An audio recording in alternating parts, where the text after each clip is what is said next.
Yes. Do you wish to make a confession? Yeah, I guess I do, but I'm not a Catholic. I see. So can you still listen to me?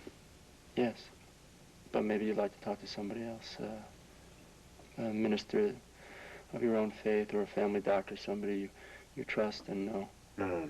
I want to talk to you, Father. But I want to know if the rules still apply. Rules? What rules? Well, the seal, the confessional.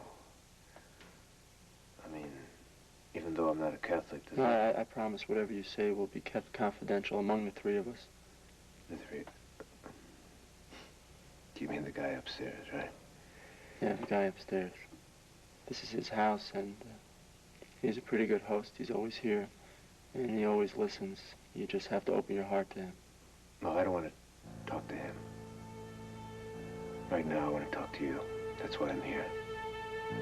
Now, are you ready?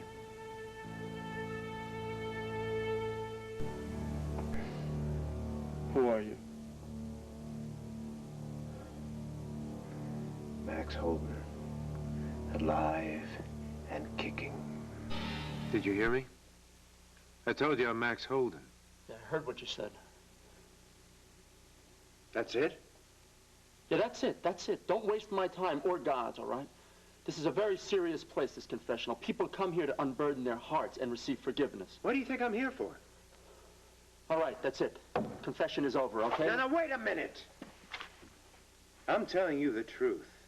I'm Max Holden, and you gotta believe me. Look, Max Holden died in an automobile accident. Everybody in Landview knows that. I don't know what kind of game you're playing here, but I'm not playing it, all right? This is no game. Obviously, I didn't die in the accident. I've come back, and I need your help. And I swear to you, on Al's life, I'm Max Holden.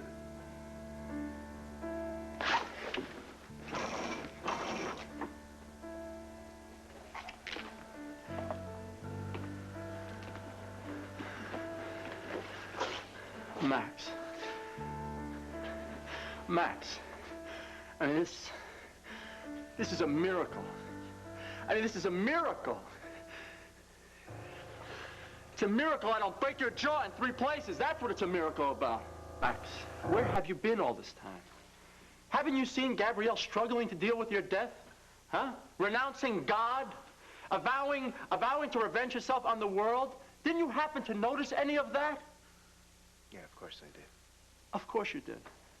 Then why didn't you come forward? Huh? You could have wiped away all of Gabrielle's pain with one wave of the hand. Why didn't you just come by and tell her you were alive? I couldn't do that.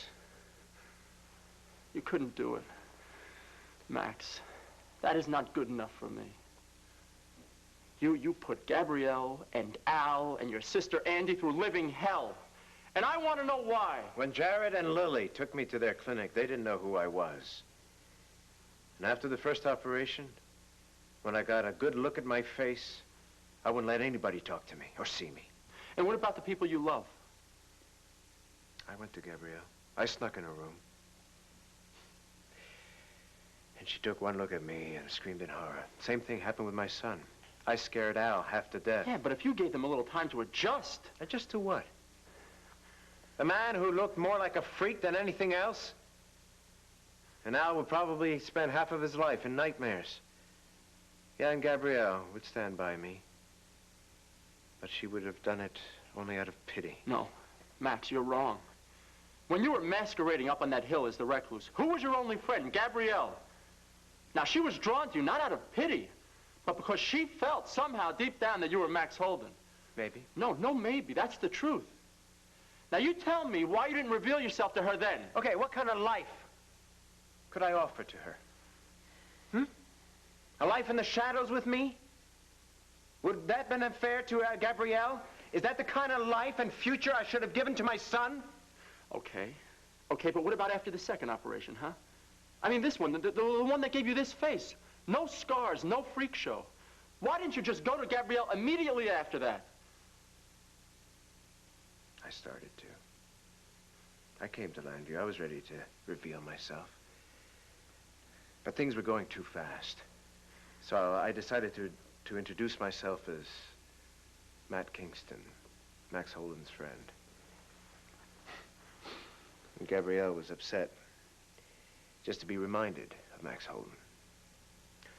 I even overheard her say that she should have never agreed to marry me in the first place, because we were bad news for each other from the get-go. And don't you understand? I couldn't tell her after that. Which meant I couldn't tell Andy or Al either. Now, do you think I want it this way? I want to be with my family. I want to love them. I want them to love me. But I can't seem to make it work. So I guess that's why I'm talking to you. Figure out some way. Yeah. You're hoping that I can do what you can't do now, right? You want me to tell Gabrielle you're alive. Do you know what I've been doing for the past few months, huh? I have been working my tail off to get her to accept your death. And now you want me to get her to question it? I can't do that. I don't know how to do that. Well, maybe you can find a way to make her think that she did it her own way. And meanwhile, you'll be spared the job of having to tell her the real story. Oh, you're thick-headed. If I wanted to spare myself, I would have told her by now and gone on with the issue of living with my family again. But it's too soon and too much to ask of them right now. They need time. And that's where you can help me, by giving them that time. Okay, I'll do it. Just like that? No, I'm not doing it for your sake. I'm doing it for Gabrielle's sake. Okay, fair enough. Thanks. Thanks for her and for everything that you've done for her over the several months. I never had much use for the priesthood. Look, you can save the testimonial, right? It's my job. Okay. And that includes playing by the rules, so everything said in that box is exactly between you and me. Okay. You know, for a guy who believes in miracles, you're pretty matter-of-fact about all this. How about it? You know, I appreciate it. Gave me a blessing. Max Holden wants my blessing. Yeah, that's so bad. What do I have to do to deserve it, Father? Come on. Huh? The Lord be with you. In the name of the Father, and the Son, and the Holy Spirit. And with you, Father. Thanks. I mean that.